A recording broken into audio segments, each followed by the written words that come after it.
Good morning, everybody. Welcome to the Be Weird broadcast. Hey, how's it going, everybody? We got ourselves quite the show today. Just fixing my lighting. And, yeah, how do you like all those emotes? What a lovely way to start the day. Bunch of cool frogs in the chat. Well, we've got stuff popping off in the Russian economy, so we're going to kind of take a closer look at that. There's been some interesting figures at the center of it that I want to dig into a little bit. Some mysterious messages. Some mysterious messages being sent through brooches. It's like symbolism and stuff. And so we're going to kind of dig into that. Yeah, Russian economy not looking too hot right now. And it's kind of a weird subject, but it's a roundabout way of talking about the Ukrainian war without having to like cover war footage and all this stuff. And it's genuinely interesting. It's gonna be cool to see how this all plays out. But how are you doing? It was super warm in Montreal yesterday. Everybody's out walking around, enjoying themselves. I was stuck on an online class, brutal. But yeah, it's looking like another beautiful week in Montreal. I'm itching to get out into the city, go do some like une terrasse, have a beer on a patio, hang out with a friend. Got a poetry slam this Sunday that I'm super excited for. We got ourselves a literal professor of literature, and I think he might be performing in French and Spanish. It's gonna be great. So he's gonna be our featured poet at Theater St. Catherine. I'm pretty sure I'll be hosting. So we'll see how my French is. I'm going to be hosting Balanguli again. It was a riot last time. I'm getting better and better. I learned ways, and it's a fun way to interact with the audience. Just admit your shortcomings, but still study and do your homework so that you improve.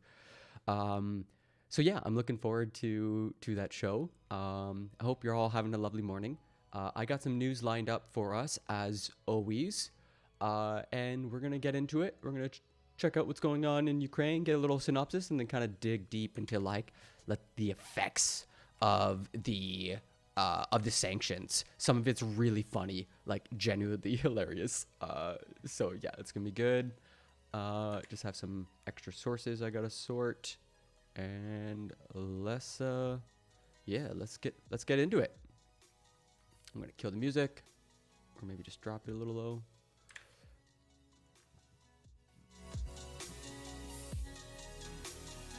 Oh, and let's bring up chat. There we go. Okay, so what's happening? What's happening? Russian missiles strike western Ukrainian city of Lviv near the Polish border. No casualties have been reported so far after an aircraft repair plant in Lviv was hit Friday morning by several missiles, the city's mayor said in a post on Telegram. So Telegram is a reputable source. Lviv is close to the Polish border and has mostly been spared from airstrikes. But 5 days ago, there was I'm a bit loud. But 5 days ago, there was a similar attack on a military training facility at nearby Yavoriv. In Mariupol, rescue efforts continued after a bomb hit a theater where hundreds of civilians were taking shelter. Yeah, I actually forgot about so much is happening. Like when it's wartime, it's just like a constant escalation. Al Jazeera is looking into the relationship between Xi of China and Putin of Russia. That could be good to check out later. I heard that Ukraine is like ending its dependence on Russia for fuel. I'll see if I can back that up later. And this is just like some extra posts. So we already kind of covered this, I think, right? Let's see. I'll kill the music proper. Congress, and for the first time, President Biden has called Vladimir Putin a war criminal. New images coming in overnight of the aftermath of a residential area reportedly hit by a Russian rocket and survivors being rescued from the scene. And Michael, that scene in Ukraine's capital, Kyiv, as the fighting intensifies all around that city with Ukrainian forces attempting counterattacks. Senior foreign correspondent Ian Pannell starts us off from Kyiv. Good morning, Ian.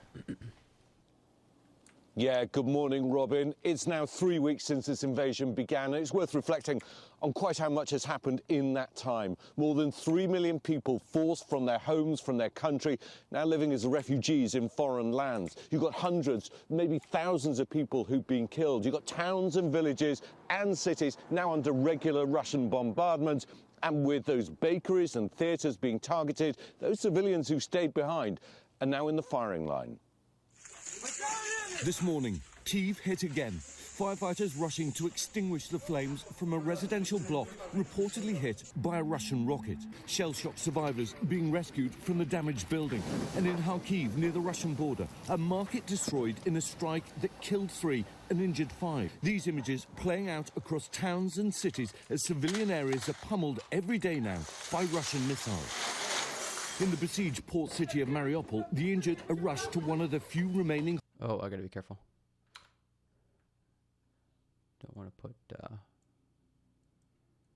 Under fire. Videos posted to social media show Russian attacks on targets being used to shelter civilians, like this swimming pool complex. And in Mariupol, a theatre doubling as a mass shelter left smouldering. Regional authorities believe there were over 1,000 civilians inside the theatre. The number of casualties is still unknown. But a Ukrainian lawmaker telling us the basement is intact and people are being pulled out of the rubble alive. In this satellite photo from Monday, the word children is clearly written on the grounds in Russian on both sides of the theatre. A warning not to attack. And in the northern city of Chernihiv, customers standing in line for bread hit in another Russian attack. At least 10 people killed killed, according to the regional governor. But the Ukrainian military saying they've now regrouped and are counter-attacking, pushing Russian forces back from towns where they've been stuck for well over a week. And to the south, in Kherson, verified video circulating online shows Russian helicopters and military equipment destroyed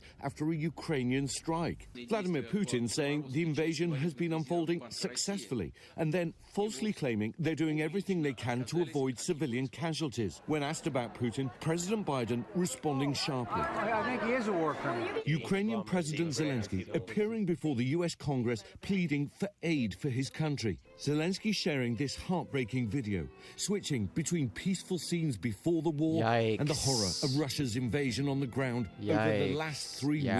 Zelenskyy, then in English, with an appeal directly to President Biden. I wish you to be the leader of the world. Being the leader of the world means to be the leader of peace. Zelensky's speech applauded with a standing ovation. Today, the US stepping up its support, preparing to send an additional $800 million worth of military aid to Ukraine. But the US and NATO saying a no-fly zone will not be enacted over the country, in fears it could lead to an all-out war between Russia and NATO. In a new address overnight, Zelenskyy calling for more action against the Russian government, saying the world must finally officially recognize that Russia's become a terrorist state.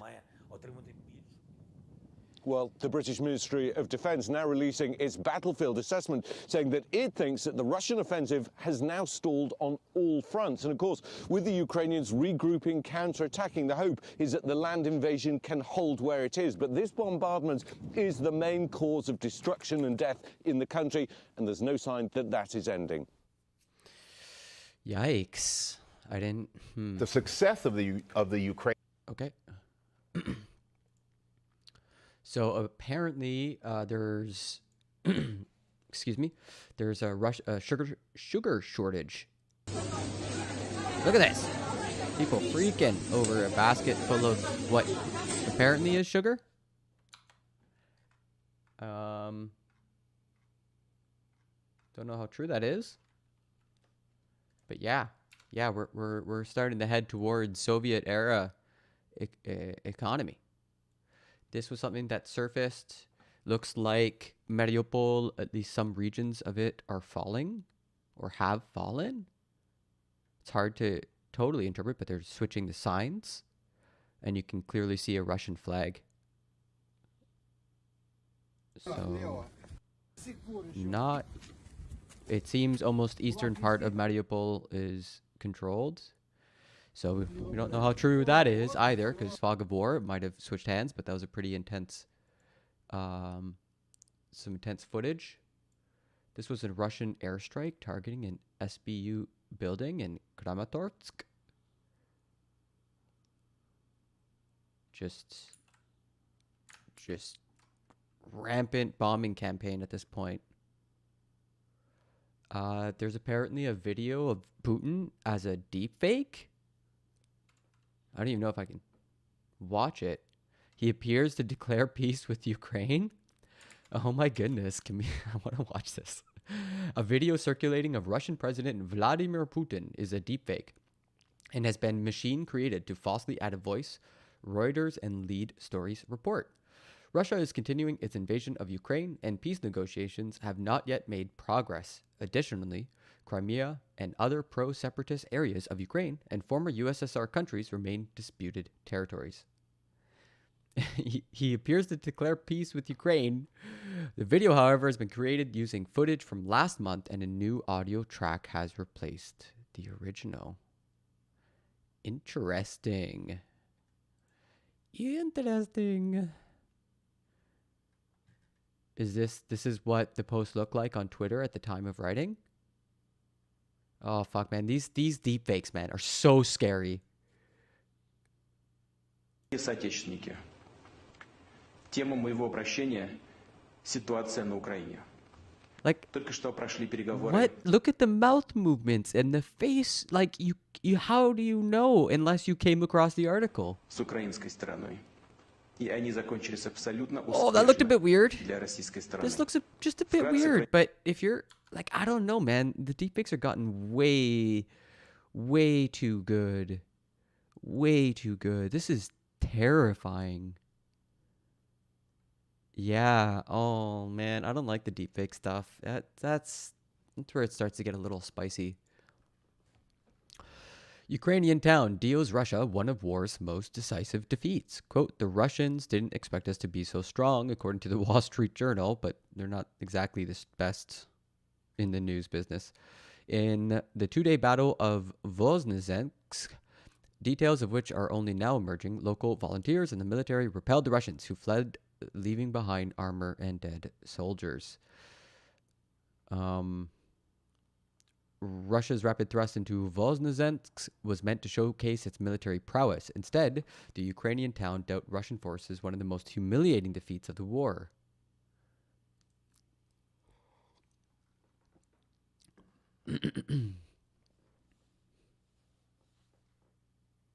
Oh boy. Does that get rid of the images? No. Okay, we can read some of it. A Kalashnikov rifle slung over his shoulder.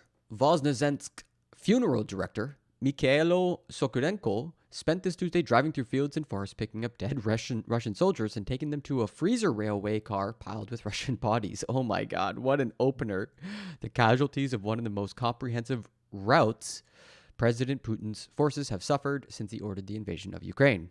A rapid Russian advance into the strategic southern town of 35,000 people. That's it. Tiny.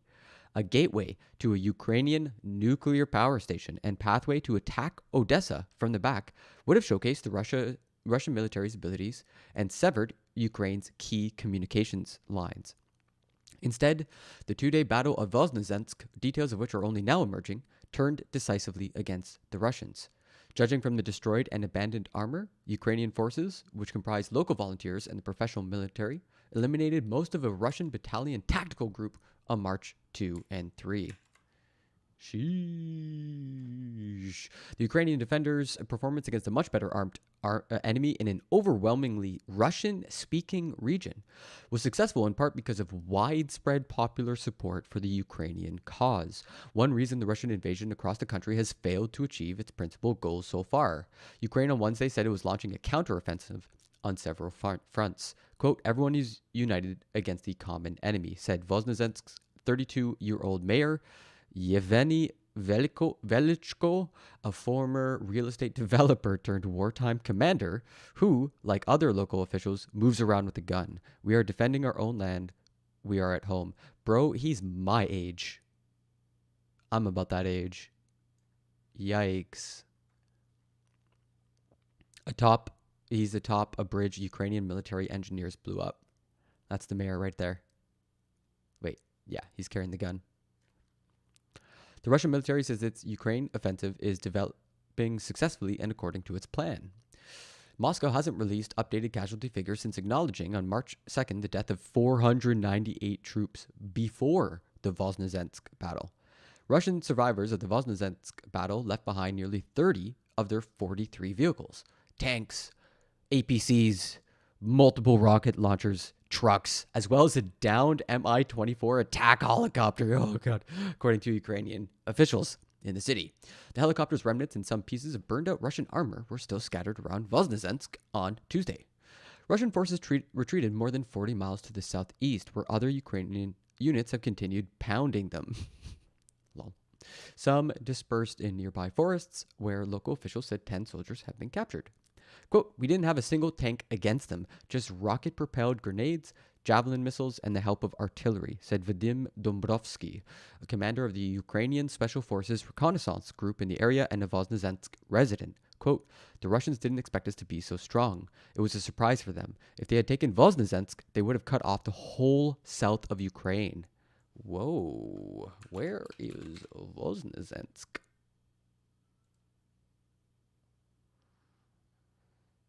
Voznesensk.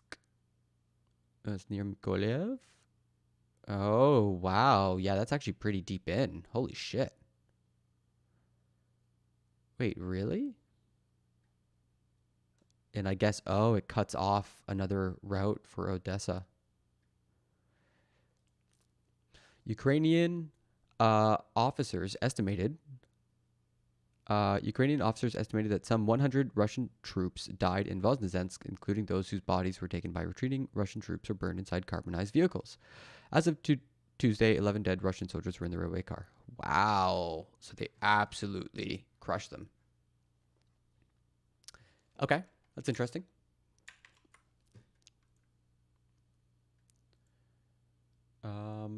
What do we got next? Russia threatens Bosnia and Herzegovina over NATO membership.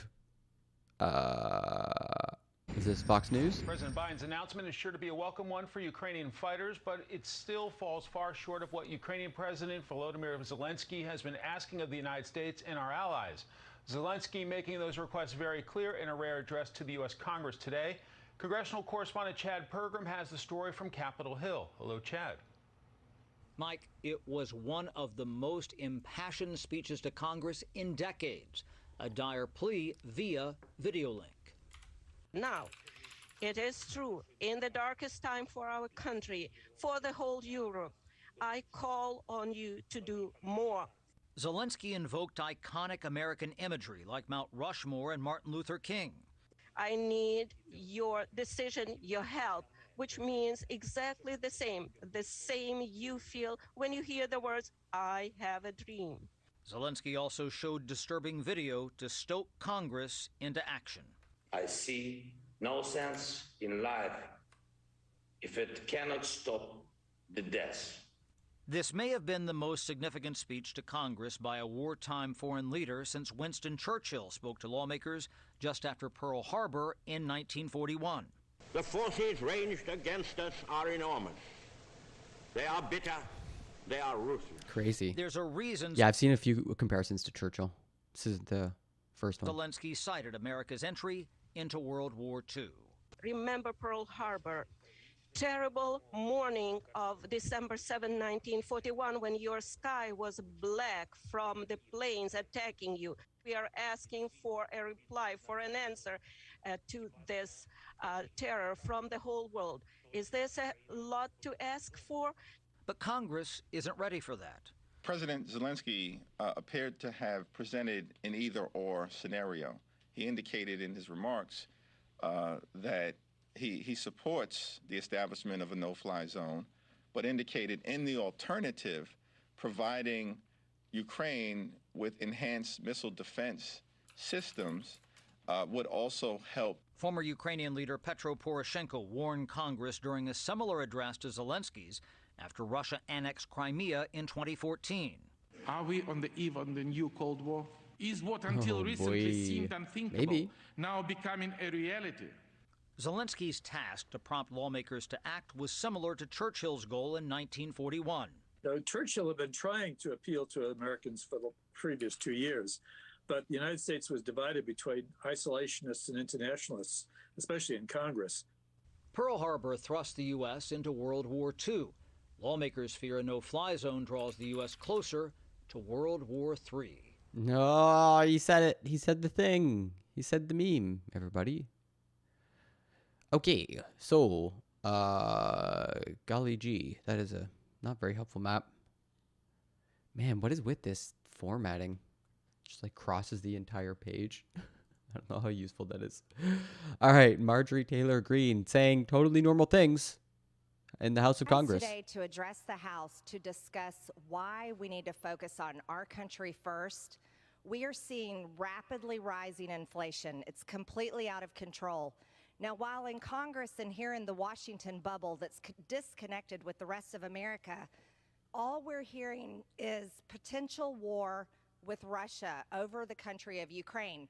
Ukraine is not a NATO member ally, and President Biden had told them that we would be only standing with our NATO member allies. All we're hearing on the news is Ukraine. But yet here in America, what real Americans care about is gas prices they can't afford, inflation that goes up and up to where grocery bills are unaffordable, and they're very concerned about our out-of-control open border.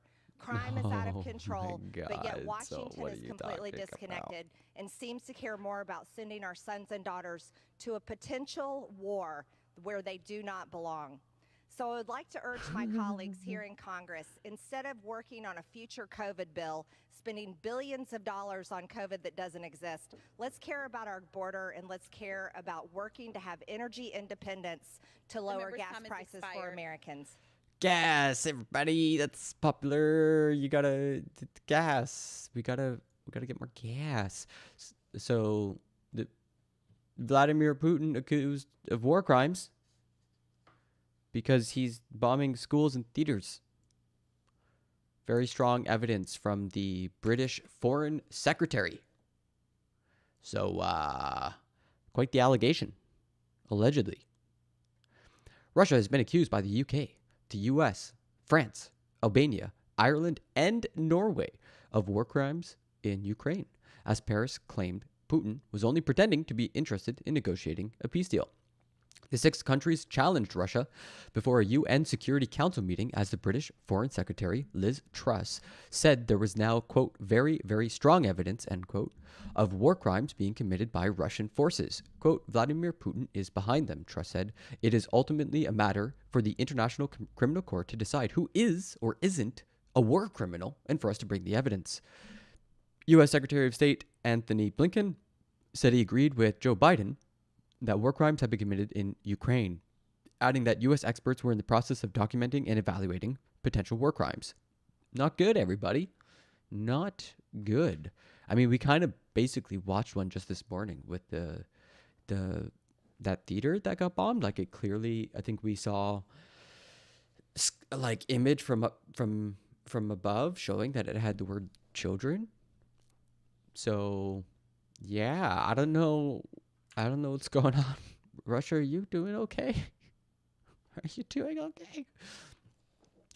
Russian state TV is repeatedly airing clips of Tucker Carlson and Representative Madison Cawthorn talking about the war in Ukraine. The Kremlin's media arms have also cited Representative Madison Cawthorn's calling the Ukrainian president a thug. An expert on Russian propaganda said Moscow is seeking to use the far right to help push its message. Okay, cool. Give us a sense of the morale there, particularly now, once the government has, for the first time, released its official death toll since the invasion. Yeah, Jonathan, the Russian people learning for the first time today how many of their young men have been killed in Vladimir Putin's war in Ukraine. The official figure from the Russian Defense Ministry is 498 dead. I'll tell you, there's some skepticism about whether that number is accurate or not. Both Western and Ukrainian officials are saying the real number is likely much higher than that. But just assuming for a moment that that number is correct, that would mean Russia has lost more troops in the first week of fighting in Ukraine than the U.S. lost in the first year of fighting in Iraq in 2003, and more troops than the U.K. lost in 20 years of fighting in Afghanistan. So I think these numbers will just add to what is a growing sense here in Russia that the lives of their soldiers are being lost in vain for a war that very few Russians, as far as we can tell, on the ground here in Moscow support. And one measure of how unpopular this war is the thousands and thousands of ordinary Russians who, at enormous personal risk, have gone out and protested against it. 7,000 of them have been arrested so far in cities across the country. Alexei Navalny, the imprisoned Russian dissident, has called for mass protests in city squares to protest against this war. So we'll be keeping a very close eye on whether people take to the streets in response. Jonathan. Russian state TV spent a lot of time talking about high gas prices in the U.S., saying they were a sign of American sanctions backfiring, and a lot of clips of Fox's Tucker Carlson criticizing the U.S. or Ukraine, like several times a day. Is Ukraine really a sovereign country? Действительно ли Украина независимая страна? Или война идет не против Украины, а против демократической партии? Другими словами, против коррумпированной страны, управляемой... Spaghetti-o. Not good. Okay, all right, moving on. Zelensky's top aide praises Biden, says he does more for Ukraine than any of his predecessors. Kind of like a subtle jab to how Trump was impeached for withholding military aid from Ukraine for political reasons. Oh, yeah, that thing. We all just kind of memory hold that. Just like forgot about it. This is a fun story. A billionaire Russian oligarch says he doesn't know how to live 3 weeks after being hit with the sanctions. Mikhail Friedman, a Russian businessperson and billionaire. Look at this. That guy has value. At a meeting of the Russian Union and entrepreneurs, he said he didn't know how to live after being hit by sanctions. He said an allowance of $3,300 a month and needed UK government permission to spend the money. He told Bloomberg he thought he had a good relationship with the West and, quote, couldn't be punished. He has who has or had a net worth of 10.1 billion. Jesus. Was sanctioned by the European Union on February 28th and by the UK on March 15th. He described the EU sanctions as, quote, groundless and unfair at the time and said he would contest them, Reuters reported. Since the invasion of Ukraine began, Friedman's wealth dropped by $4 billion.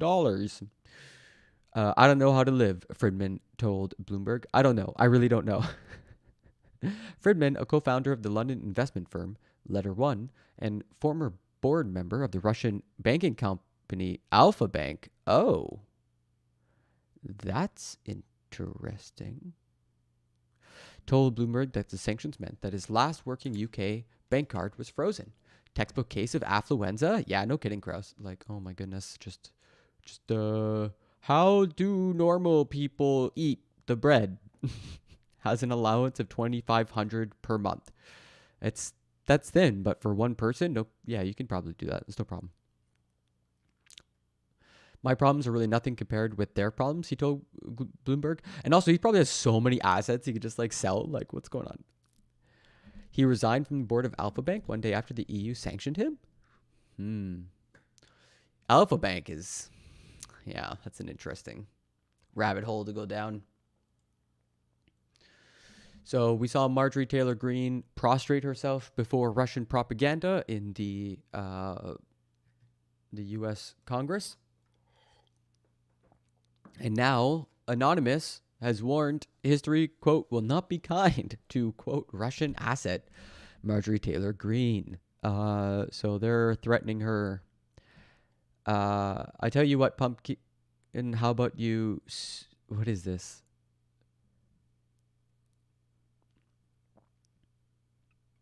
Bill Kristol. So I guess Marjorie Taylor Greene is quote tweeting Billy Crystal, who says, Marjorie Taylor Greene recommends betting against America. Okay. Wow. What a shot. And then she's like, I tell you what, Pumpkin, how about you suit up and report to your commander-in-chief yourself and tell him you're reporting for duty. You're spelled wrong. You might want to train a little first. The only thing in shape on you and prepared for war is your little Twitter thumbs. And then Anonymous is just like, Russian asset Marjorie Taylor Greene will go down in history as one of the dumbest politicians ever. History will not be kind to you, nor will we. So yeah, it's a pretty clear threat from Anon. Maybe they'll do something slightly good for once. European Space Agency is suspending its upcoming Mars mission with Russia over Putin's aggression towards Ukraine. This is where the lights start to go out for Russia, where there's just less and less and less like of the world. A little bit of perspective from Canada. Just going to clear these sources. 4 out of 5 Canadians support welcoming unlimited Ukrainian refugees. Whoa. Hi, I'm Mike. What is with that intro? Stittle. Nanos. That's kind of broken, eh? What the fuck? Weird. A new survey found 4 in 5 support the Liberal government's plan to allow an unlimited number of refugees from Ukraine. Okay, so it's by Angus Reid. Sure. There's unprecedented enthusiasm among Canadians. In 2015, only 39% supported the government's plan to resettle 25,000 Syrian refugees in Canada. That figure rose to 52% in February 2016. Okay, cool. But remained far short of the current 80% support for accepting Ukrainian refugees. Yikes. Bias in action, folks. We have a lot of Ukrainians in Canada. I don't know how many Syrians we've had in Canada before the war, so that might have an influence there. Canada has, or also the color of their skin. One of the others. Canada has promised to allow entry of an unlimited number of fleeing Ukrainians through a new visa system under which they can be granted open work permits and residence for 2 years before they can apply for permanent residence or return home. It's more generous and radically different from past visa granting programs for those fleeing war-torn countries. Oh, interesting. Okay, this is incredibly bad CTV news. What the fuck? Did you guys forget where the spacebar is? Look at this shit. Do they not have copy editors? Again, y'all need a copy editor. This is bad. Bad. CTV is falling off. L+ ratio. Okay. Quebec won't allow Ukrainian refugee children to attend English schools. Quote, there's no question of making an exception to language laws on humanitarian grounds, the Education Ministry said. Woo! All right, Quebec. Defending the French language. Like, I get it, but also, man, this is some bad optics. This is some bad optics. I think it's Bill 101. Oh, God. It's so fucking funny. Quote, the general rule is people who arrive in Quebec from outside Canada must attend French school, and that's something that has existed for many years. It's true, Syrians had to kind of go through that system. In the Charter of the French language, from the very beginning, there's been this notion of receiving an exemption to that general rule for humanitarian reasons. So that's the counterpoint, right? Like, you guys do have an exception clause for, you know, Ukrainians who might... I mean, it's the same argument for the Syrians. And if they didn't make an exception for the Syrians, they're not going to make one for the Ukrainians. You know? Oh boy, de Belge, the Minister of Education, he later told the Gazette that the students will have to attend school in French because the goal is for them to learn the language. Either way, quote, either way, they'll have to speak French for their future in Quebec, said Florent Tanlet. Quote, so there's no question of authorizing English schooling for these refugees, which is also the case for Syrian refugees, for people coming from Haiti. Haiti's a bit different. I'm pretty sure French is the dominant language there. Syria, I don't know how much English there is in Syria. Like, it's either or, but there's probably a bit of English in Ukraine. You know, like, some Ukrainians probably do speak a bit of English, more likely than French, I would think. But, I don't know. What do I know? So, this is funny. Anyone within Quebec who's familiar with our laws and our current government is not surprised whatsoever. Just kind of funny. Here's a meme, everybody. Woo-wee, look at this meme. Tractors pulling tanks.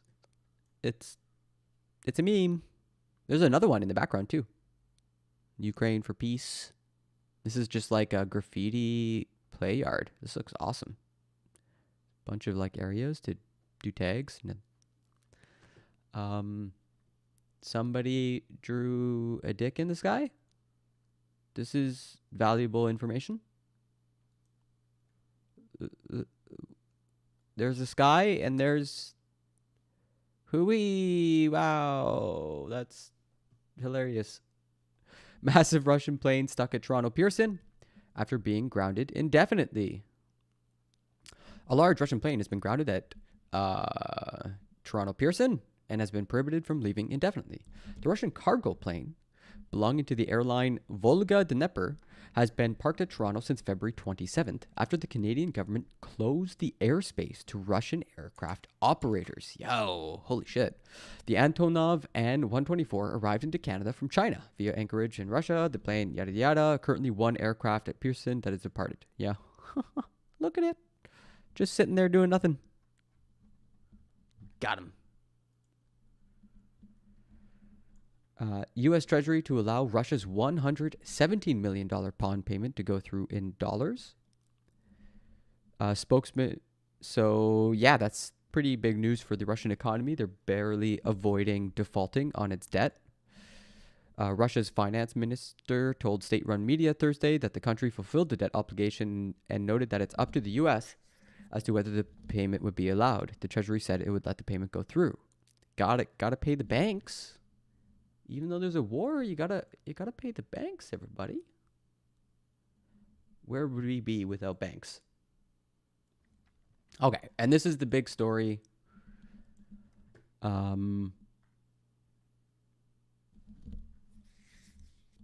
Although Reuters does not like.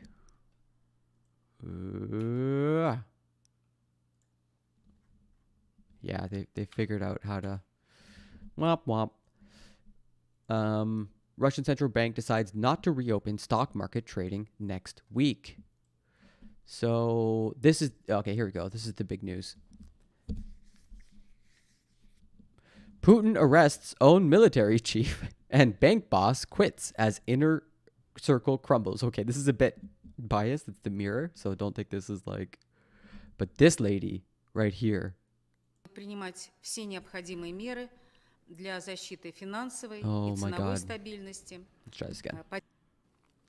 Банк России будет принимать все необходимые меры для защиты финансовой и ценовой стабильности, поддержки российского финансового сектора и защиты благополучия граждан и экономики в целом. So I believe that woman there has been leading, she just resigned, Nabiullina, governor of Russia's central bank. Okay, this woman apparently has been, the head of it has reportedly had in her resignation amid claims she stood up to Putin over his war in Ukraine, which is into its third week. But she's navigated through all those sanctions for a decade now. And you see her right now. Apparently, she was well known in the finance industry for attaching brooches to her costume or to her clothes or whatever, so that there was sort of also this symbolic messaging going on. Either it was some sort of bird or animal or whatever, some symbol. And so her dressed all in funeral garb with no brooch on 28th of February has been, a lot of people has made a lot of talk about this, just being what's up with that? And now she's resigned. Now, according to Christo Grotsev, that's the guy from Bellingcat, a Bulgarian investigative journalist, there is a general who apparently has been arrested by the Federal Security Service. He was the spearhead of the first push into Ukrainian territory. The reason for the arrest is unclear. He cites Christo Grotsev cites a source, which says he was detained over, quote, leaks of military info that led to loss of life, while two others say it was, quote, wasteful squandering of fuel. Yo, gas is too expensive. We gotta arrest one of our generals because he's spending too much at the pump. This war isn't gonna drive itself. Don't make me turn this war around and go home. What the fuck?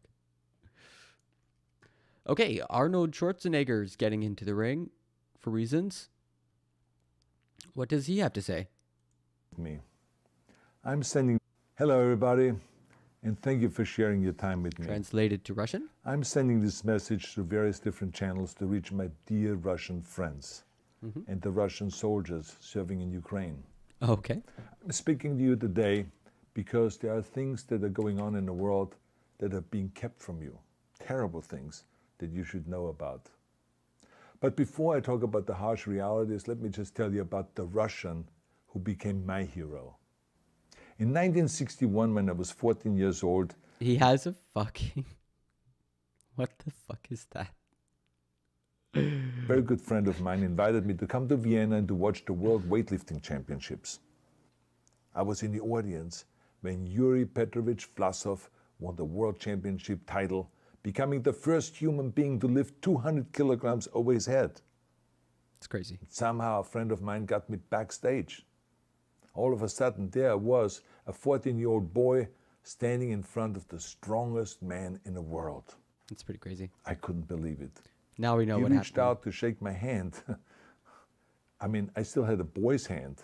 He had this powerful man's hand that swallowed mine. But he was kind, and he smiled at me. Aww. I will never forget that day. Never. I went home and I put his photo above my bed to inspire me when I started lifting weights. Okay, wow. My father told me to take down that picture and to find a... I don't, Kraus. I don't. I don't have very many portraits of myself. Like, there's the shrine. Like, the shrine to myself where all my portraits go. But, like, that's, you know, that's its own room. You know, I don't just have them everywhere. You know, that's weird. German and Austrian hero. He got really angry, and we argued back and forth. He didn't like Russians because of his experience in the Second World War. You see, he was injured at Leningrad. Wait, don't show war footage and get me clapped, Schwarzenegger. I swear to God. That he was part of did vicious harm to the... Oh my God, you fucker. But I did not take the photograph down. No. What's wrong with people? Because it didn't matter to me what flag Yuri Vlasov carried. Why is it so hard to follow the principle, don't show dead people? Like, what is wrong with my connections to Russia didn't stop there. Whoa, look at him. He's in his prime. Look at that smile. By the way, it actually deepened when I traveled there with bodybuilding and for my movies and met all my Russian fans. And on one of the trips, I remember, I met Yuri Vlasov once again. It was in Moscow during the filming of Red Heat, which was the first American movie allowed to film in Red Square. Capitalism in the middle of Red Square. That was when the Cold War truly ended. Now, he and I spent the whole day together. He was so thoughtful, so kind, and so smart, and of course, he had those pecs. Giving. Oh God, yeah, he's very giving. He gave me this beautiful blue coffee cup. Oh, okay, that's sweet. And that's really ever since then, I've been drinking my coffee out of every morning. It hasn't broken it. Now, the reason why I'm telling you all of those things is that ever since I was 14 years old, I've had nothing but affections and respect for the people of Russia. But this is all preamble for a massive, but. Strength and the heart of the Russian people have always inspired me. And that is why I hope that you will let me tell you the truth about the war in Ukraine and what is happening there. No one likes to hear something critical of the government. I understand that. But as a longtime friend of the Russian people, I hope that you will hear what I have to say. And may I remind you that I speak with the same heartfelt concern as I spoke to the American people when there was an attempted insurrection on January 6th last year. True. There's nothing more funny than watching celebrities get in on the topic du jour. I'm doing it too, so whatever. But, Schwarzenegger coming out with translated into Russian text, he worked on this. When a wild crowd was storming the U.S. Capitol, trying to overthrow our government. True. You see, there are moments like this that are so wrong, and then we have to speak up. And it's exactly the same with your government. Brother. I know that your government has told you that this is a war to denazify Ukraine. Everybody hates Nazis, remember? Denazify Ukraine. This is not true. Ukraine is a country with a Jewish president, I might add, whose father's 3 brothers were all murdered by the Nazis. Yikes. You see, Ukraine did not start this war. Yikes. Neither did nationalists or Nazis. Those in power in the Kremlin started this war. Yeah, that's pretty fair to say. This is not the Russian people's war. There's also something to be said about like American people are kind of responsible for the illegal war in Iraq because they kind of live in a democracy, even though it's very clearly becoming an oligarchy at this point. But, at least when Bush was in power, it was, they're still voting and still a democracy. So they have a lot more moral responsibility than the Russian people who've been sort of shut out of power by Putin. No. As a matter of fact, let me tell you, what you should know is that... Yeah, okay. Yeah, that's pretty funny, actually. The 141 nations at the UN voted. And so, like, when they played the game Yahtzee, they're wondering why everyone's like, yay! Why is everyone cheering? Russia was the aggressor and called for it to remove its troops immediately. Only 4 countries in the entire world voted with Russia. That is a fact. Which countries? See, the world has I don't actually know which countries turned against Russia because of its actions in Ukraine. Whole city blocks have been flattened by Russian artillery and bombs, including a children's hospital. Yeah, that's and fucked a up. maternity hospital. Yeah, that was also extremely 3 fucked up. million Ukrainian refugees, mainly women, children, and elderly, fled their country, and many more are trying to seek to get out. It is a humanitarian crisis. Because of its brutality, Russia is now isolated from the society of nations.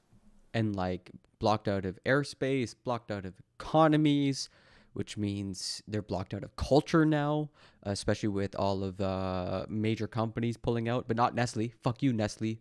Can't believe you're... Oh, God, Nestle's so bad.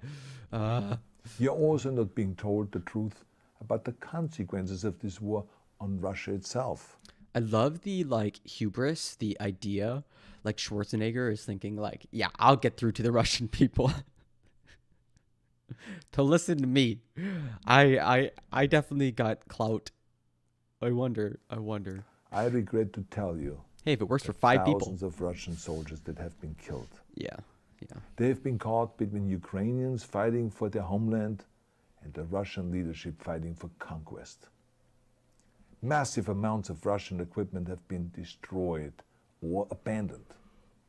The destruction that Russian bombs are raining down upon innocent civilians has so outraged the world that the strongest global economic sanctions ever taken have been imposed on your country.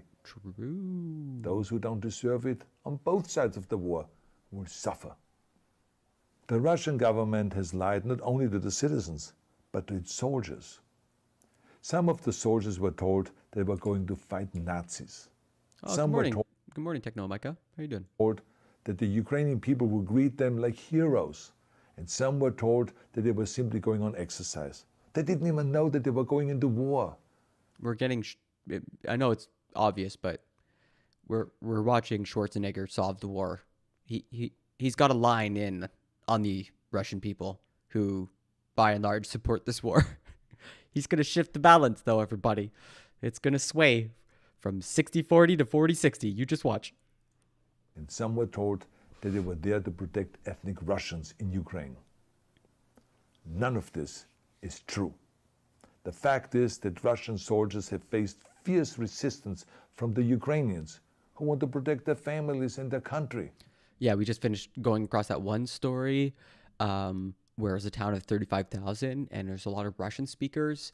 And a lot of what was happening in 2014 was Russia trying to sort of like inject itself into the part of Ukraine that was predominantly Russian speaking, to like sort of remind them and their ties to Russia and sort of like pull on that.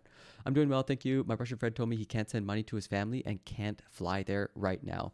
Yeah, there's like a real extreme level of punishment happening for the average Russian citizen. Like, they're really getting clapped up at this point. It's an absolute disaster for them. And I'm partially sympathetic because I don't know why the average Russian citizen deserves to get clapped up so hard. And part of it, the thinking is that like they'll overthrow the government and restore one that...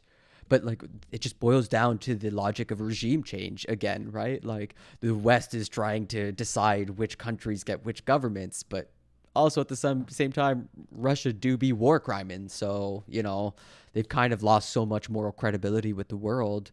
And the average Russian, like, is getting fucked, absolutely fucked. Like, we saw that short clip of people scrambling for sugar. Oh, you never want to see that. When they see babies being pulled out of ruins, I think that I'm watching a documentary about the horrors of the Second World War. No, for real. With the fucking. Now, let me tell you, when my father arrived in Leningrad, he was all pumped up on the lies of his government. And when he left Leningrad, he was broken, physically and mentally. He lived the rest of his life in pain. Pain from a broken back, pain from the shrapnel that always reminded him of these terrible years, and pain from the guilt that he felt.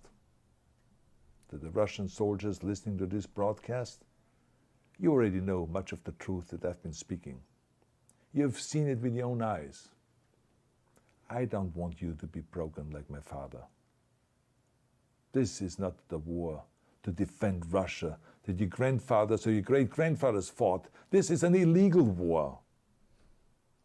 I mean, there's something to be said about legal wars, right? Like, you have to like have a casus belli, some sort of justification, but it usually just boils down to norms and conventions.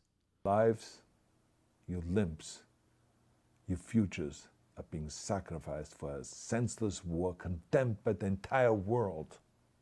Now, to those in power in the Kremlin, let me just ask you, why would you sacrifice those young men for your own ambitions? Legacy. To the soldiers who are listening to this, remember that 11 million Russians have family connections to Ukraine. So every bullet you shoot a brother or a sister. Every bomb or every... That was an intense clip of like peaceful protesters trying to... shell that falls is falling... Trying to protest against soldiers, like firing into the air. Not on an enemy, but on a school, or a hospital, or a home. Yeah, fratricidal war. I know that the Russian people are not aware of such things are happening. So I urge the Russian people and the Russian soldiers in Ukraine to understand the propaganda and the disinformation that you're being told. I ask you to help me spread the truth. Let your fellow Russians know the human catastrophe that is happening in Ukraine. And to President Putin, I say, you started this war. You're leading this war. You can stop this war. Now, let me close with a message to all of the Russians who have been protesting on the streets against the invasion of Ukraine. The world has seen your bravery. We know that you have suffered the consequences of your courage. You have been arrested, you have been jailed, and you have been beaten. Yeah, those were really crazy to watch. Heroes. You have the strength of Yuri Petrovich Vlasov. You have the true heart of Russia. My dear Russian friends, may God bless you all. Wow, everybody. What do you think? Think he speaks the true? You think he speaks the true?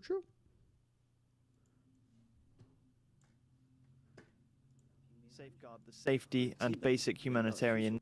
I think this is the Chinese foreign minister. Crisis from occurring. Could be wrong. Well, for more, let's speak to our regional correspondent, Oliver Ferry in Hong Kong. Hello to you, Oliver. The Biden administration, as it says, it's counting on China to use whatever leverage it has to compel Moscow to end the war. So just how influential can China be? Well, it's really hard to tell because China, at the outset of this war, even if it did know that Russia had intended to invade, that has been alleged by the United States, but it's not confirmed by Beijing. They probably expected Moscow to finish the... Get to the chopper! Yo, that was something that my stepdad used to say so much. You have no fucking clue, Jeremiah. How often my stepdad would say, get to the chopper. It was like one of these just lines he said all the time. And then eventually when he stopped saying it, we would kind of try to revive it. And like, oh, get to the chopper. It's like our little meme, our internal meme. Yeah, so good. Beijing of Joe Biden will warn Beijing of that it will impose consequences if Beijing. That could be a really funny like subscriber emote or something. Like you subscribed and it's like, get to the chopper. Well, quite a possibility that Beijing itself might ask for something in return if the United States makes any demands of it. Yeah, and as this war stretches on, that no-limits relationship will be tested. China's in a tricky position here. Okay, I'm clearly broken. I need to see this right now, this very moment. Run! Go!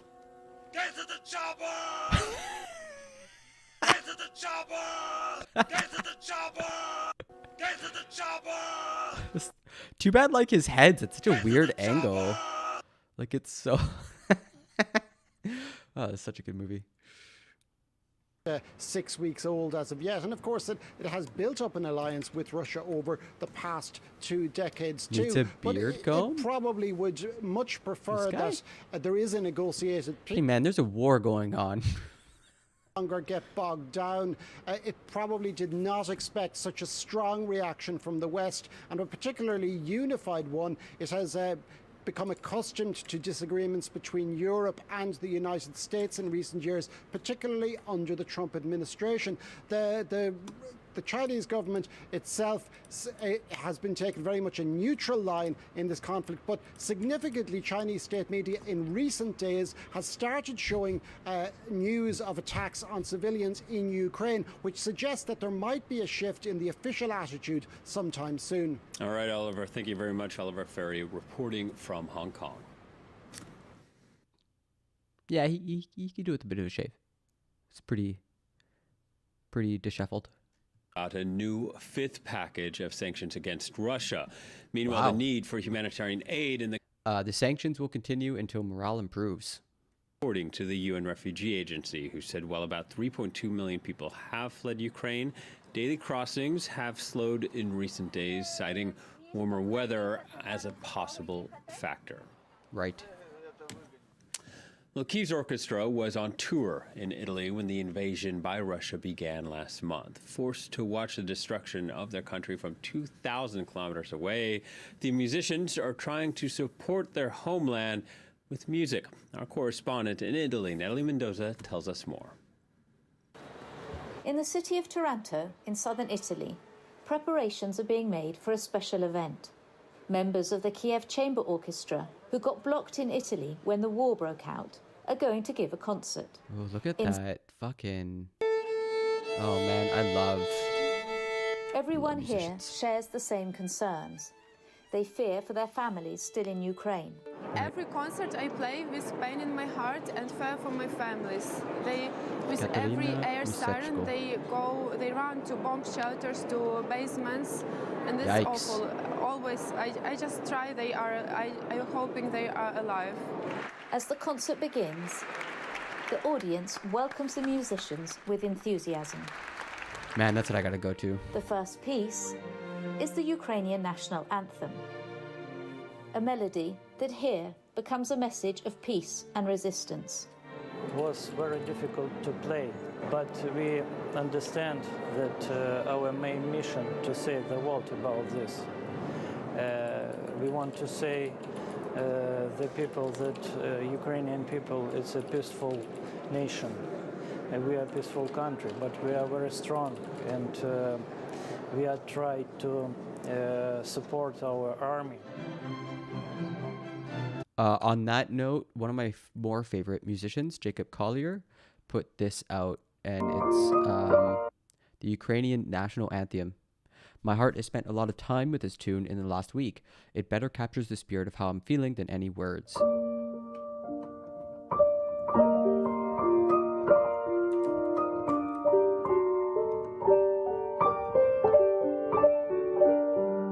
Okay, calm down, Zed.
lovely?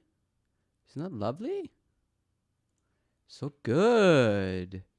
So good. Okay, it's fine.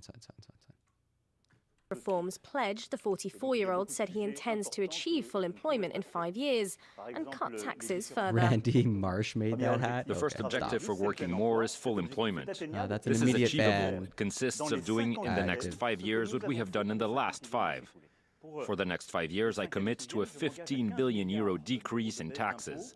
Half in household taxes, half in business taxes. Yeah, that was quite lovely. Macron unveiled a range of new policies, including centralising all social benefits, loosening labour market rules, continuing reforms on unemployment benefits, and increasing France's agricultural and industrial independence. The head of state also proposed welfare reform that would encourage the unemployed back into work. In this reform, there will be an obligation to devote 15 to 20 hours a week to an activity. We don't care about this, do we? The head of Open Russia movement and her husband were sentenced to 11 years in prisons, convicted on allegedly false drug charges. Oh my God, this person's losing their fucking mind. Losing their fucking mind. Oh my God. What is happening? What the fuck? Bro.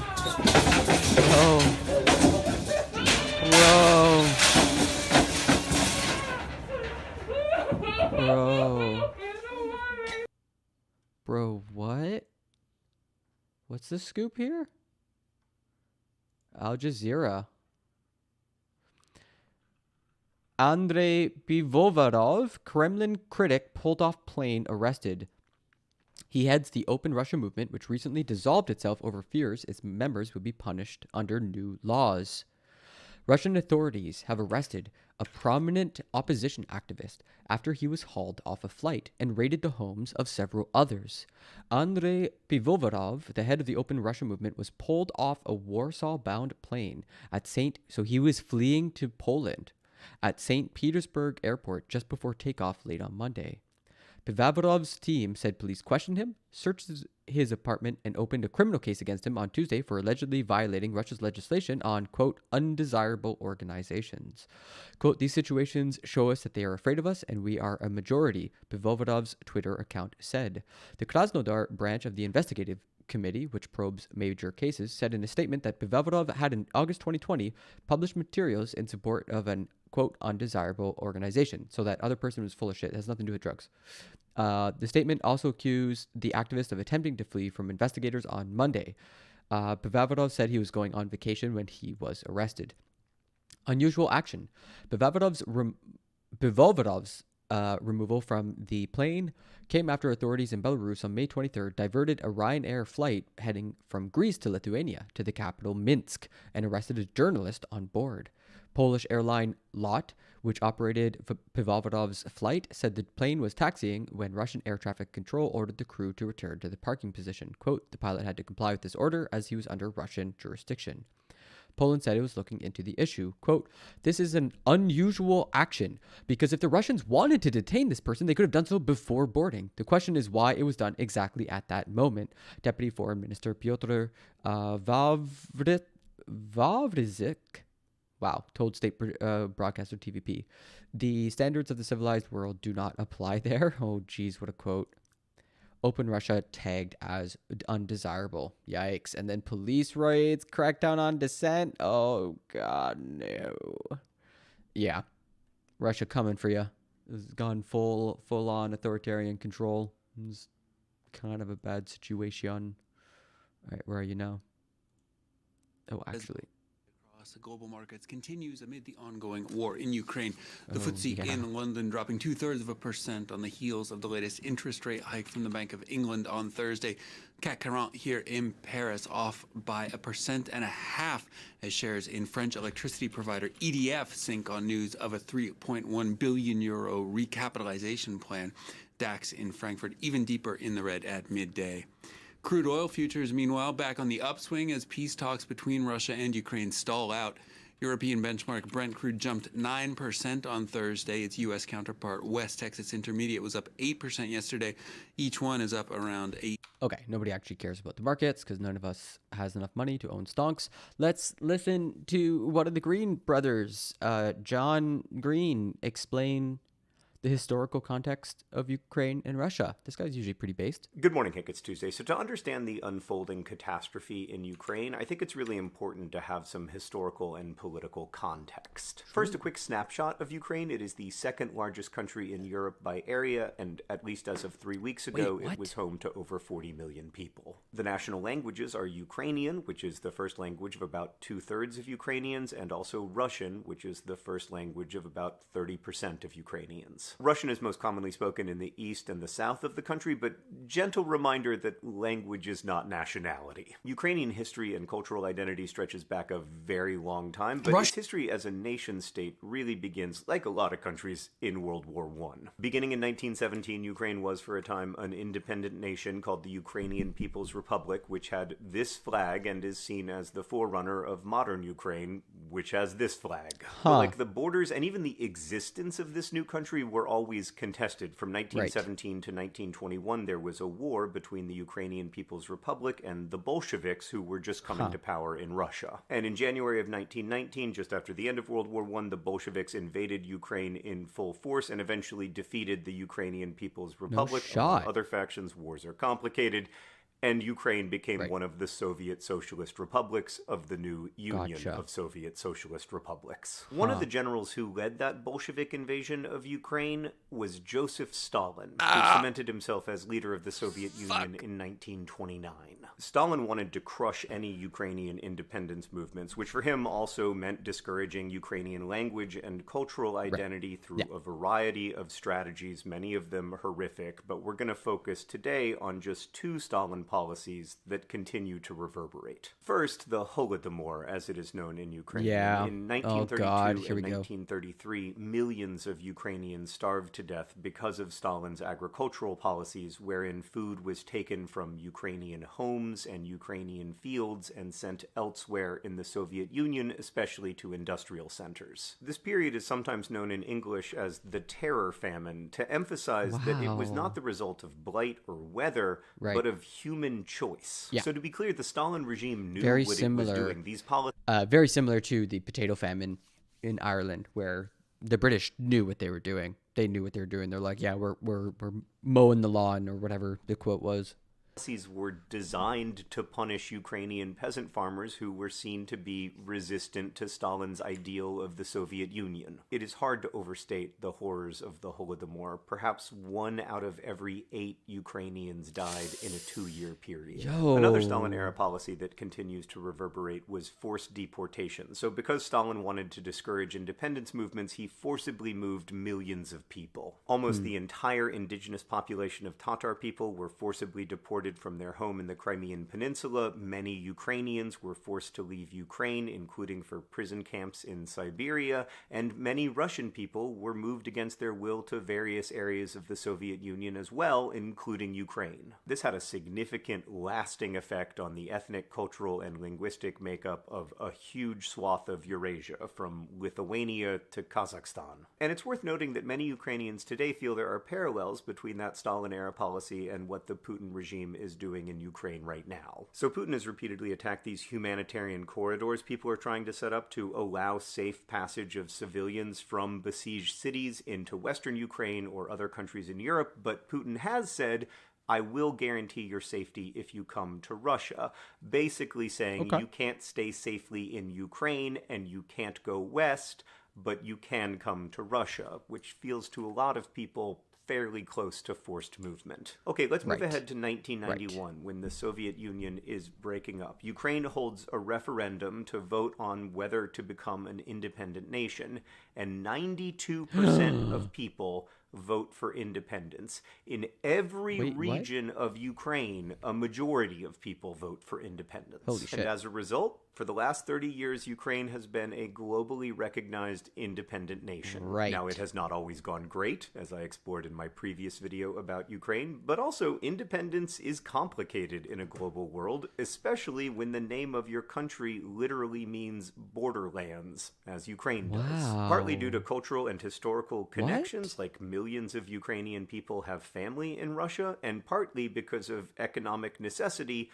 Ukraine has had to maintain somewhat close ties with Russia while also trying to remain, a country. And this is particularly true for Zelenskyy, who, part of his climb to the top is that he was famous in Russia, right? Like he did TV that was popular in Russian homes. So that's another thing to, keep in the back of your head.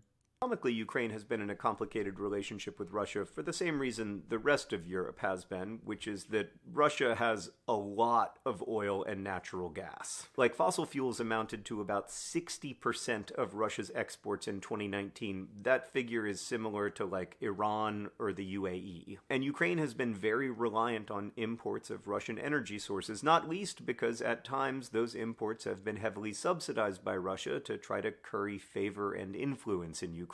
But here's where we arrive at the crux of the matter. For a country like Ukraine, it is really difficult to have a good relationship with Russia because Russia's leader, Vladimir Putin, has long maintained that Ukraine should never have existed. I said earlier that for the last 30 years, Ukraine has been a globally recognized independent nation, but I realize now that's not quite true because there is one place where Ukraine is not recognized as an independent nation, which is inside of Vladimir Putin's head. Putin, who has directly or indirectly been the leader of Russia for over 20 years, does not view Ukraine as a legitimate nation. And that's not like an accusation, it's a statement of fact. Putin has written repeatedly that he believes Ukraine is lacking in real statehood and that Ukraine was created entirely by Russia. He thinks all Ukrainians should speak Russian and understand themselves to be part of what has historically been Russian land. So despite whatever the talking points are in Putin-friendly media, Putin himself has repeatedly acknowledged exactly what this war is about. He does not believe Ukraine is a legitimate nation, and he believes, quote, the true sovereignty of Ukraine is possible only in partnership with Russia. This is certainly not about, as some have claimed, the protection of Ukrainians who speak Russian as their first language. In fact, in the first 2 weeks of the war, thousands of such civilians have been killed by Putin's regime. It is not about denazification of Ukraine, a nation with a democratically elected Jewish president. And while I don't doubt that Putin feels pressure from the NATO military alliance, and I don't want to minimize the complexities there.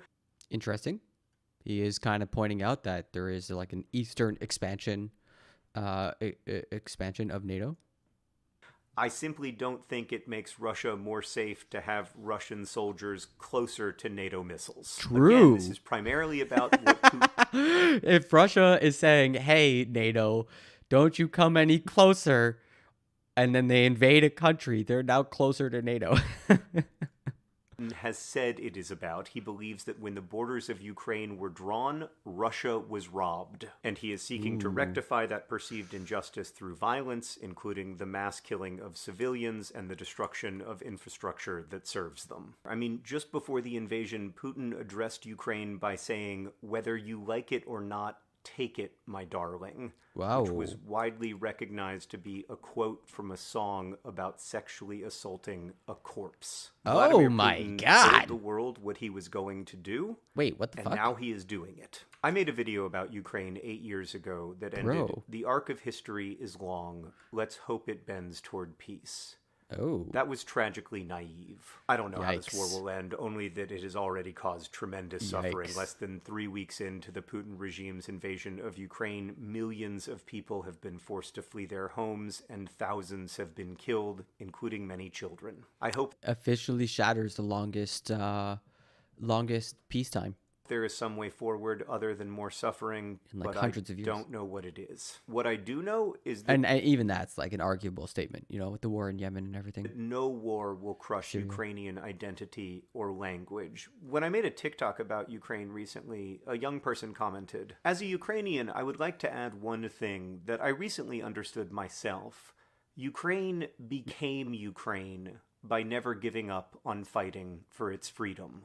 There's a lot of there's definitely the opinion out there, and it's not a bad one. There's like a sane opinion out there that war helps nations create identity, that war is as much a nation building project as it is like a response to outside forces, and that a lot of nations find their identity in times of war. So I'm not surprised by that quote he just cited. And that's a good reminder that this war is not about East versus West or whatever. It is about the right of Ukraine and its people to exist in freedom and independence. Putin doesn't believe Ukraine has yeah, definitely went sideways. That right, Jesus. But he is mistaken. Ukraine doesn't need to be a Russia-friendly country or a Europe-friendly country. It should be able to be its own country, to make its own choices, secure in the knowledge that its borders and sovereignty are protected. I believe in this economy? No. I believe that day will come, but I fear for every day until it does. Hank, yeah. I'll see you on Friday. Oh boy. Oh geez, that was very, very somber. Misinformation in comments. I have posted sources in the video info above. Clarifications. The official language of Ukraine is Ukrainian. National languages as a phrase was confusing. I should have just said that 30% of Ukrainians speak Russian as their first language. Also, the etymology of Ukraine is not settled as borderlands. Many Ukrainian linguists argue that the etymology of Ukraine comes from words meaning in my land, not borderlands. I also misspelled Kiev as Kiev. Wow, this guy's really fixing his shit. 3, why are you talking about this humanitarian catastrophe and not other humanitarian catastrophes? Classic. Caring about something does not mean not caring about other things. Here's a video I made about the humanitarian crisis in Yemen. And here is just one of the many I made about Syria. Yeah, of course. Why didn't you talk more about recent Ukrainian history? I discussed a lot of it in detail in this video from 8 years ago, but I didn't think it was essential to understanding Putin's rationale for war. Here's that video from 2014. 5, why didn't you talk more about NATO? Because NATO is not the reason Putin invaded Ukraine, just as it wasn't the reason Putin invaded Crimea in 2014, and it wasn't the reason Putin went to war with Georgia in 2008.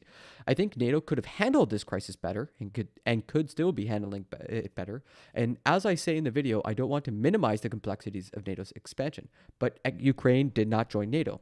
Before the invasion, Ukraine's leader said that joining NATO was probably just a dream. None of that deterred Putin. What about biolabs? Answer, that is just Putin propaganda and is completely false, John. What a boss. What a boss. I learned more from that video than weeks of coverage. All right, where are we with this? Well, Russia maintains it is only targeting military sites. There's more and more gruesome evidence to the contrary. At least one person was killed and 4 wounded after parts of a Russian missile fell on a residential building in the northern part of Kyiv. Meanwhile, our reporters have been embedded with Ukraine's military in north of the capital. James Andre and Jonathan Walsh sent us this report. These Ukrainian soldiers take us to their defense line north of Kyiv. We have been allowed to film on condition not to disclose its location. These men are part of the 72nd Brigade. They have built bunkers and trenches on hundreds of meters to stop the Russian assault. Так, цікавий тим, що у нас поблизу населений пункт до Києва, тут 15 кілометрів від нашої точки базування. This area is important because we're only 15 kilometers from the outskirts of Kyiv and Boryspil International Airport is close. Hey. Тут по дорозі є Бориспіль, аеропорт Бориспіль. Чим вони можуть так само визивати авіацію на підкріплення. And it supplies to take Kyiv, right? To hold the line in the face of Russian tanks, these fighters can rely on cutting-edge weaponry. Holy shit. For now, the Russian forces have failed to break through these defense lines, and what's making the difference in this battle for Kiev are these anti-tank missiles. This state-of-the-art equipment provided by Ukraine's Western allies has proven very effective. To man this line, the brigade has called upon reservists. Ilich is 59, and he's on the front line. I joined the army. I have military skill because of the training I got as a conscript in Soviet times. When Crimea and Donbass were attacked, I felt compelled to fight. I'm still strong. I can't feel my age. This is our gift to the Russians. Yo, we can't wait to welcome them with these. Come visit us. That kid is young. Vladimir Putin was no doubt hoping for a swift victory with his troops storming the capital within days.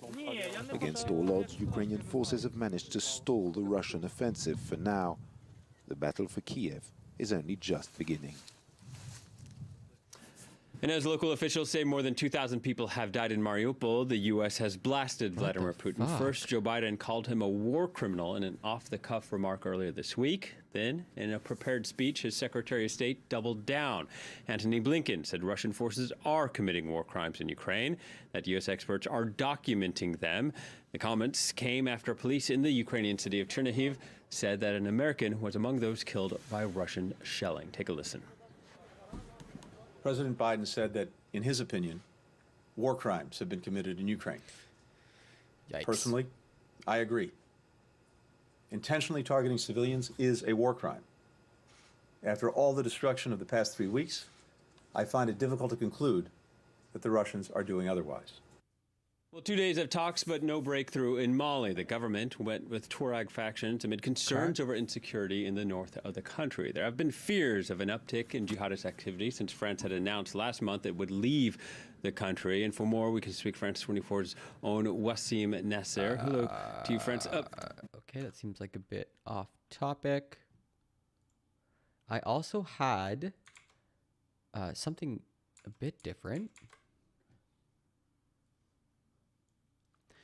This is Legal Eagle. This is like YouTube's lawyer, everybody. And he asked the question, can international law stop Putin's war on Ukraine? Russia has invaded Ukraine, and many are calling this an illegal war of aggression. But what does it mean for a war to be illegal? What does international law mean in this context? And what is even international law itself? Because the recent Russian invasion of Ukraine has shocked and horrified people all around the world. Almost every nation has condemned the invasion, many calling it an illegal war. Even traditionally neutral countries like Switzerland and Sweden have joined in economic sanctions against Russia. And the Secretary General of the United Nations concluded that Russia's invasion of Ukraine violated international law, saying, quote, "It is wrong, it is against the United Nations Charter, it is Watch out, UN coming with their claims of illegal wars. Acceptable. The United Nations Charter, which has been affirmed by 193 member states, says that countries should not invade each other. But what happens next comes down to this. Don't invade. Who, if anyone, has the authority to enforce international law? Oh, and on that note, Team America, World Police, I have been working on a new song called Team Canada. And it's going to be a parody of, the classic song, America, fuck yeah! Except it's going to be, oh Canada, truck yeah! And there's a bunch of bad memes in there. I'm still trying to figure out how to do the, like, Tim Hortons, truck yeah! Like the call and response that they do at the end. It gets really silly. But yeah, that's in the works. That should be getting published hopefully in the next couple weeks. Should be funny. And how are you going to stop an invading force? Legal Eagle. Law professor Louis Henkin, who is credited with founding the study of human rights law, famously wrote that, quote, "Almost all nations observe almost all principles of international law and almost all of their obligations almost all the time." Amazing. Henkin's observation was that in the modern world, most countries agree on the general standards of international conduct. However, the troubles arise because of the word almost. Yeah. What about when nations don't agree with international standards of conduct or just simply don't observe them? Do these international standards have the force of law? Does the international community have the ability to enforce its standards of conduct? Well, today we're going to talk about international law, what it is, what it isn't, and what happens next in Ukraine. But for some background on Russian and Ukrainian history. Now, this is a very complicated subject. I'm only going to scratch the surface, but I think this will be helpful. From 1922 until 1991, Ukraine was a member of the Soviet Union. But in 1991, it declared its independence and became its own sovereign state. We kind of just literally covered this history, but it would be nice to see the same history from a different voice. If they say the same thing, then that's usually pretty... We'll probably just skip the background. In 2004, the Orange Revolution led to annulling a presidential election, which was claimed to be marred by massive corruption, voter intimidation, and electoral fraud. New elections were held in 2005 that eventually led to Viktor Yushchenko beating the Russian-backed Viktor Yanukovych. But Yanukovych eventually succeeded in the 2010 election.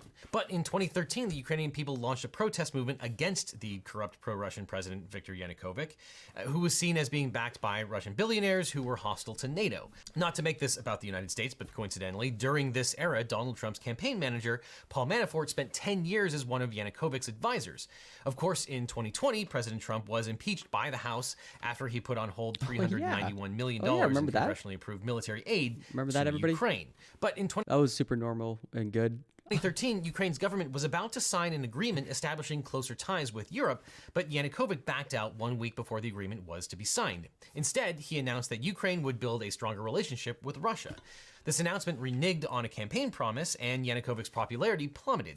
And after the Euromaidan protests, Yanukovych fled to Russia, and Ukraine elected a pro-Western government. And in 2014, Russia tried to hack Ukraine's Central Election Commission so that it would present a far-right candidate who, in fact, got less than 1% of the vote as the winner. As historian Tim Snyder documented, the hack failed, but Russian media had been prepared for its success, and Russian television went on air with falsified documents, even digital images that matched what the hack was supposed to produce. Nice. When the election gambit failed, also, I should take a moment to say, hey, if you like what you see, do the subscribe thing, tell a friend. Word of mouth is usually the way to go. I've been putting this channel, trying to keep it as free of ads as possible, so you just get good content. And the only Canadian news broadcaster, everybody. There's no other ones. Don't check. Russia invaded Ukraine and annexed the territory of Crimea. And in 2019, former comedian Volodymyr Zelenskyy, who on TV played a history teacher who ran on an anti-corruption platform and eventually became the president of Ukraine. Amazing. Ran on an anti-corruption platform and became the president of Ukraine. Amazing. And of course, prior to this most recent invasion, Zelenskyy was famous in the United States for having what everyone called a perfect phone call with former President another Donald good Trump. shot. Look at his face. Everyone called a perfect... Look at his... Holy, what a good shot. Oh my goodness. He looks so skeptical. So skeptical. And he's in a suit. Phone call with former President Donald Trump. Just an absolutely perfect phone call. Then in February of 2022, Russian President Vladimir Putin launched a full-scale war on Ukraine, claiming that he needed to eliminate Nazism in Ukraine and that he was defending the people of the Donbas regions of Ukraine.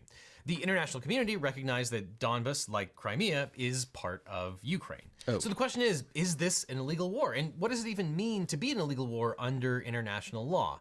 Cool. Well, I'm sorry to tell you, it probably doesn't mean all that much. Lol. So the phrase international law is a bit of a misnomer because international law isn't really binding in the way that American laws generally are. In America, the primary sources of law are the U.S. Constitution, laws enacted by Congress, rules promulgated by federal agencies, state constitutions, laws enacted by state legislatures.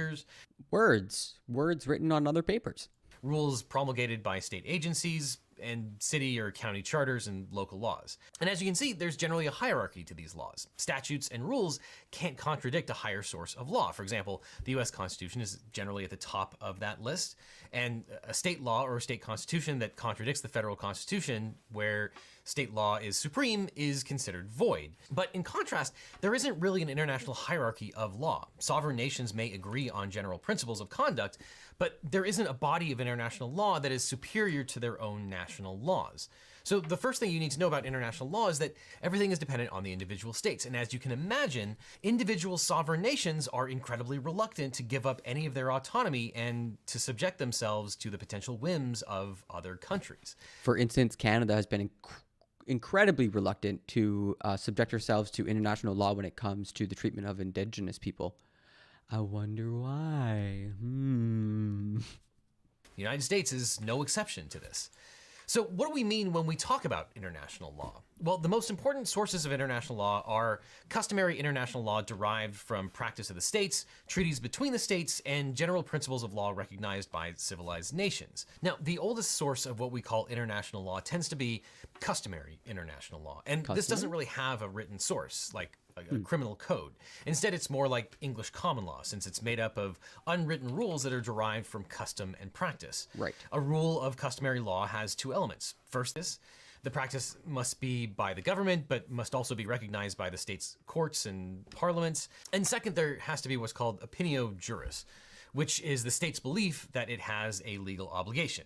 What's an example of customary international law? Well, diplomatic immunity, for example. Diplomatic immunity is a principle that gives certain foreign government officials the right to safe passage through other countries, guaranteeing the diplomat cannot be sued or arrested for violating the host country's law. This makes them great for spycraft. All ambassadors are potential spies. This principle of diplomatic immunity is one of the oldest elements of foreign relations, observed in ancient Greece and Rome, sometimes. Now, prior to World War II, countries recognized diplomatic immunity based simply on precedent. But after World War II, diplomatic immunity was embedded in a number of international conventions. And today, all countries agree that diplomats have diplomatic immunity, although they can be expelled from their host countries for violating the law. Then we can talk about treaties. Treaties are a second source of international law. An international treaty is a written agreement between international law subjects reflecting their consent to the creation, alteration, or termination. Like NAFTA, everybody. Remember NAFTA? Or other massive treaties that govern our entire economies? Of their rights and obligations. Treaties may also be called agreements, conventions, or protocols. Now, a treaty is not the same thing as a law. A treaty is a source of an obligation under the law, and treaties are only binding on states which agree to become parties to them. So there is no international tribunal or government that can force any sovereign nation to become a party to a treaty against that nation's will. And so if there's no government or court that can compel states to join or comply with a treaty, why are treaties binding at all? Well, generally because of a customary principle of international law called pacta sunt servanda, which is Latin for agreements must be kept. Unless it's the Iran nuclear agreement, otherwise America could just pull out unilaterally without any real rationale. Hooey! Greatly apologize for all of my mispronounced Latin throughout this entire video. As it turns out, it's really hard to speak a dead language. Now, all states recognize that they are bound by the agreements that they make, and therefore they are obligated to honor their treaties. But sometimes a treaty will memorialize a principle of customary law, in essence codifying a general understanding between nations. For example, the 1969 Vienna Convention on the Law of Treaties codified the basic customary principles governing international treaties. The Vienna Convention is known as the Treaty on Treaty. And in the US, for example, a treaty only becomes binding if Congress agrees that it should become binding and effectively the law of the United States. So again, it's about the consent of the governed, and if a country wants to back out of a treaty, there's effectively nothing that any other country can do. But then that takes us to general principles of civilized nations. These are general principles of fairness and justice, which are applied universally in legal systems around the world. And although that sounds pretty sweeping, in reality, these principles are pretty much gap fillers. When there's a dispute and there is no provision in an international treaty or statute or any recognized customary principle of international law, the general principles of law can be used to fill the gaps. An example of that would be the admission of indirect evidence. In 1949, an International Court of Justice decision addressed whether Albania had civil liability for the mining of the Corfu Channel and subsequent damage to 2 British naval vessels. The court ruled that the UK could establish the knowledge and responsibility of Albania for laying mines in the water through indirect evidence, since indirect evidence is admitted in basically all systems of law. And then, of course, there are other sort of miscellaneous sources of international... Wait, we're going to take a pause on law blog talk. The law blog talk to look at a few pieces of news. Russian generals sent to Ukraine frontline, quote, because troop morale is so low. Allegedly. Russia is believed to be sending its generals to the front line of its war in Ukraine to bolster low morale among troops. According to Western officials, so yeah, might not be true, Putin's invasion of Ukraine has, quote, largely stalled on all fronts. with Russia making minimal progress and suffering heavy losses. The Russian president is said to be frustrated at the lack of progress, which has seen his troops fail to seize any major cities despite heavy bombardment of them. On Thursday, Ukrainian officials claimed a fourth Russian general has been killed during fighting in the city of Mariupol. We think, quote, we think that one of the reasons why a number of generals appear to be killed is because things are going badly. They have to go closer to the front to guide their troops to provide more supervision, end quote, one Western official said. Therefore, they're going further forward and therefore becoming vulnerable to enemy action, is the full quote. That's really interesting, actually. Answering a question about the role of the Russian Air Force and its vulnerability to Ukrainian countermeasures, he added, quote, I think we are seeing a reasonable amount of evidence of very, very low morale amongst the Russian forces, which may well be playing into the necessity of senior officers to go to the front. End quote. On Thursday, Ukraine said Major General Oleg Mityev became the fourth Russian general. Holy shit, everybody. The generals are dropping like flies. Oh, fuck. Meanwhile, Russia says post-1991 illusions about the West are over. U.S. acting like a sheriff in a saloon, says Sergei Lavrov, the foreign minister for Russia. Russia will never rely on the West again. Yeah, that's kind of like a foregone conclusion after you're like kicked out of markets. Tucker Carlson is upset his show is called, quote, organ of Russian disinformation. To do Tucker Carlson's show tonight, and there's no way I'll go on his show for a number of reasons. Amazing. But first, let me state that his insistence that the West was provoking war with Putin, his spreading lies about biolabs, and his continued spewing of conspiracy theories are nothing but complete evil. Whoa! His show is full of Russian propaganda and not news. And I will not validate his show by making an appearance. Hell yeah. Do not platform disinformation. Want to be associated with it in any way. And we all know what would happen. And we all know what the goal is. We know the interview would be promoted to get more viewers, to make more money, to further empower his garbage. And let's talk tactics. When Tucker interviews someone in a hostile way, he interrupts and laughs when he's been caught in a lie. And after the segment's over, he brings on another guest to try to discredit any statement made by the prior guest without counter. Nice. He's not interested in conversations. He's only interested in himself. And at the end of the day, he'll continue to use his platform to deceive his all too trusting viewers and to further his own sense of power. The situation in Ukraine is serious and the outlook is dire. And this moment requires serious conversation and decisive action, not a self-serving showboat clamoring for more clicks tonight. So rather than validate his propaganda programming, I'm going to use my effort to support the Ukrainian people. So if you're interested in joining me, please consider donating to the Stand With Ukraine Fund. There you It's go. at countryfirst.com, There you go. country1st.com. And 100% of the money raised will go to humanitarian aid for those still in Ukraine. Yeah, there you go. And for those who've become refugees. Tucker has made it clear he stands with Putin and his war against freedom. I stand with Ukraine, democracy, and the men and women willing to fight and die for their country. Strong words. Finally, Sophia and I want to offer our prayers for Benjamin Hall, a Fox News reporter injured in Ukraine. The job they do is dangerous Injured? and Man, Fox News journalists have died. appreciated. This makes Tucker's Two of them. position all the more disgusting. Wow, that was some pretty strong words. After weeks of seemingly defending Vladimir Putin and having clips of his show played on Russian state media, Carlson is taking umbrage at being called an enabler for Russian disinformation. Carlson's reaction comes at a time when two Republican legislators have accused him of spreading Russian propaganda connected to Russia's ongoing invasion of Ukraine. In the Thursday broadcast of Carlson's Fox News program, he said that Republican text representative Michael McCall had recently called the show, quote, an organ of Russian disinformation. Carlson didn't cite a specific instance of McCall saying such a thing. Interesting. It just sounds like he's kind of lying. Quote, in other words, not only are we wrong, which is fine, we're disloyal Americans doing the bidding of a foreign power, Carlson said. It's not fine, it's slander. Oh, boy. He's also been called a useful idiot by Liz Cheney.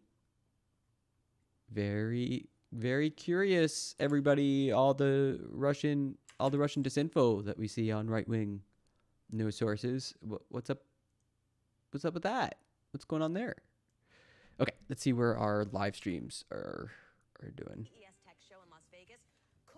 Down on account sharing. Software maker Cinemedia. Oh, no one cares about how Netflix is going to make more money. No one cares. No one cares. Like, oh no, Netflix is figured out a way to squeeze more of your hard-earned dollar out.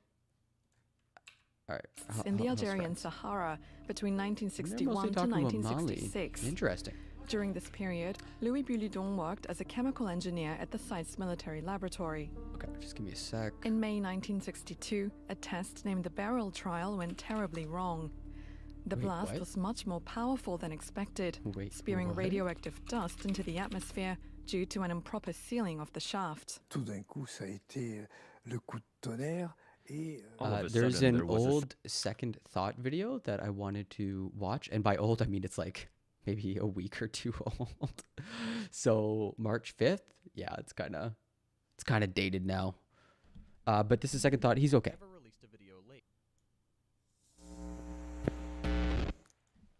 This episode is made possible by the generous support of my patrons on Patreon.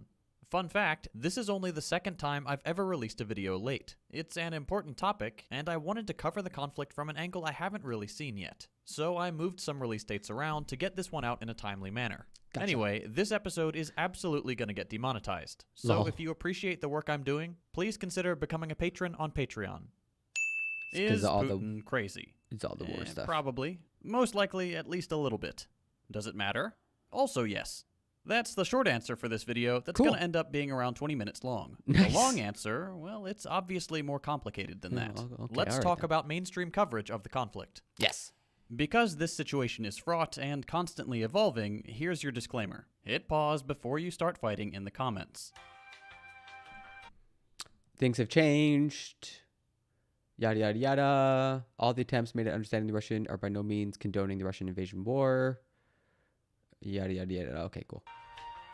It's like all the invade, in case you didn't read it, this video isn't going to be defending Putin or Russia. The invasion/war in Ukraine is unequivocally wrong. Yeah. Even if you were to take Russia's rhetoric about NATO expansion at face value, which, yes, NATO has been kicking the hornet's nest for some time now, this conflict is a dramatic, dangerous, and horrific overreaction. My heart... Also, in that metaphor, hornets are bad. They do nothing. They contribute nothing to society. They're just wrong and bad. Goes out to the people of these two countries who will suffer terribly in a war they did not want.